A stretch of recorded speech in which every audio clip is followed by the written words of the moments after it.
क्रिश की घटिया हरकतों पर फूटा अरमान का गुस्सा, मारा थप्पड़। जी हाँ दोस्तों, आने वाले ट्रक में देखने को मिलने वाला सीरियल ये रिश्ता क्या कहलाता है, जहां पर पोतदार परिवार पर क्रिश कैसे पेश आता है और क्या घटिया हरकतें उसने कर दी है। उसकी वजह से दादी साहब, अभीर और सबको कितनी परेशानियां हो रही हैं, ये पता चल चुका है। अब अरमान को इसके बाद यहाँ पर अरमान के सामने आ चुका है। क्रिश का असली चेहरा पोतदार हाउस का हॉल। माहौल तनावपूर्ण है। अरमान गुस्से में क्रिश की ओर बढ़ते हुए, क्रिश अब बहुत हो गया, तू समझता क्या है अपने आप को, कौन होता है तू, मेरी बीवी, मेरी माँ और मेरी दादी सा को इस घर से बाहर फेंकने वाला। क्रिश घबराया हुआ, अरमान तू गलत समझ रहा है मैंने। अरमान बीच में टोकते हुए, चुप रहे, अब एक शब्द भी नहीं। तू कोई भगवान नहीं है जो किसी की किस्मत से खेलेगा।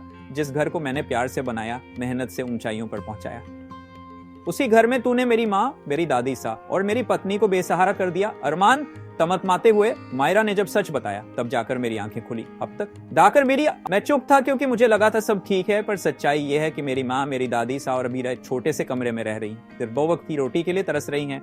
फूफा सा साइड में खड़े हैं पसीना पोंछते हुए। संजय बंसल भी चुपचाप। अरमान उंगली उठाकर, और तू क्रिश, तू इसकी वजह है, तेरी घटिया हरकतों की वजह से मेरा पूरा परिवार तकलीफ में है, अब तू बच नहीं सकता। अरमान क्रिश को जोरदार थप्पड़ मारता है, चटाक। अरमान गुस्से से, अब मैं तुम्हें नहीं छोड़ूंगा, जो भी मेरी माँ, मेरी बीवी और मेरी दादी सा के साथ गलत करेगा उससे अरमान लड़ेगा। सीन जहां छोटा सा कमरा, जहां विद्या माँ, दादी सा और अबीरा बैठी है। अरमान दरवाजे पर खड़ा, आंखों में आंसू। माँ, दादी सा, अबीरा, अब मैं लौट आया हूँ, अब मैं किसी को भी तुम्हें रुलाने नहीं दूंगा। क्या अरमान फिर से अपने परिवार को एक कर पाएगा? क्या क्रिश और फूफासा को मिलेगी उनके गुनाहों की सजा? और क्या ये रिवेंज ड्रामा लेगा एक नया मूड?